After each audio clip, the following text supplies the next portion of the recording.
Un problème important de notre époque, ce sont les dettes.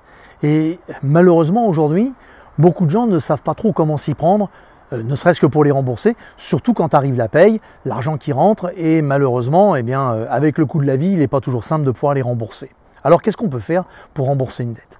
Il y a des techniques très simples qui permettent de rembourser ses créanciers. En fait, le véritable problème, c'est pas tellement d'avoir une dette, qu'elle soit importante ou basse, c'est pas là le problème. Le problème, il est le simple fait que si on ne les rembourse pas, on rend des gens mécontents, on perd des amis, on perd des copains, et puis on perd certainement souvent l'estime des gens qui vous ont fait cette confiance. Et la confiance, c'est quand même quelque chose de très très important. Alors, une petite technique très simple pour rembourser ces dettes. On va imaginer que vous ayez une dette de 100 euros, une dette de, 500 euros, et puis une dette de 1000 euros. Et on pourrait prendre d'autres exemples comme ça, il suffirait simplement de faire un rapide calcul. On imagine que vous rentriez demain matin 2000 euros. Eh bien, la plupart des gens vont se dépêcher de rembourser la dette à 1000 euros en disant « j'ai plus qu'une petite dette de 500 euros et peut-être une petite dette d'une centaine d'euros ». C'est une très grave erreur parce qu'en fait, le fait d'avoir remboursé une grosse dette, vous ne l'avez plus, mais les deux personnes qui vous ont prêté la centaine d'euros et bien évidemment les 500 euros font que ils sont contris, ils ont peut-être besoin de cet argent et finalement eux n'ont strictement rien touché.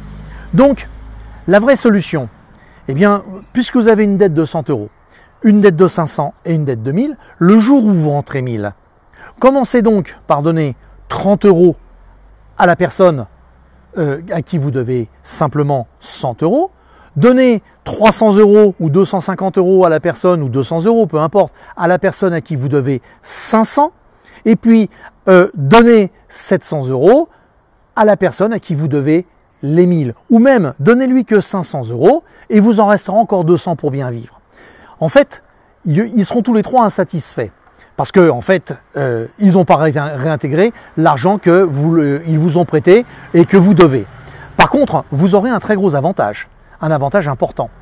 Aux trois, vous pourrez très bien leur dire « Aujourd'hui, je ne peux pas te rembourser, mais j'ai pu faire un effort, en voilà un morceau. » Et à partir du moment où vous avez remboursé un morceau de cette dette, eh bien, les gens, même s'ils ne sont pas tout à fait contents, ils ont au moins le sentiment que leur confiance était bien placée, que vous faites attention à eux et surtout que vous êtes dans l'action de remboursement. Et si vous dites le mois prochain, je pourrais soit te rembourser complètement, soit m'approcher de ne presque plus rien te devoir, vous aurez fait 3 heureux qui seront satisfaits et qui, si demain devaient être présents à vos côtés, seront très certainement capables de l'être. Alors cette petite notion, lorsque vous rentrez de l'argent et que vous avez des petites dettes, de répartir ces sommes de telle manière que tout le monde touche un bout, au prorata bien évidemment de l'importance de ce qu'ils ont. Il est évident que si vous donnez 10 euros à une personne à qui vous en devez 1000, ça va pas lui faire sourire. Mais si vous en donnez 2 ou 300,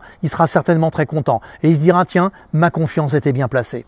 Voilà, ce petit thème, je voudrais que vous y réfléchissiez. Et puis, comme d'habitude, prenez une feuille de papier, notez vos dettes, marquez ce que vous devez faire à côté. Et croyez-moi, vous verrez l'horizon se dégager et bien évidemment votre optimisme et dans votre volonté de réussir à de nouveau remettre de l'argent de côté et être un petit peu en liberté financière va finir par s'éclaircir. Je vous dis à bientôt.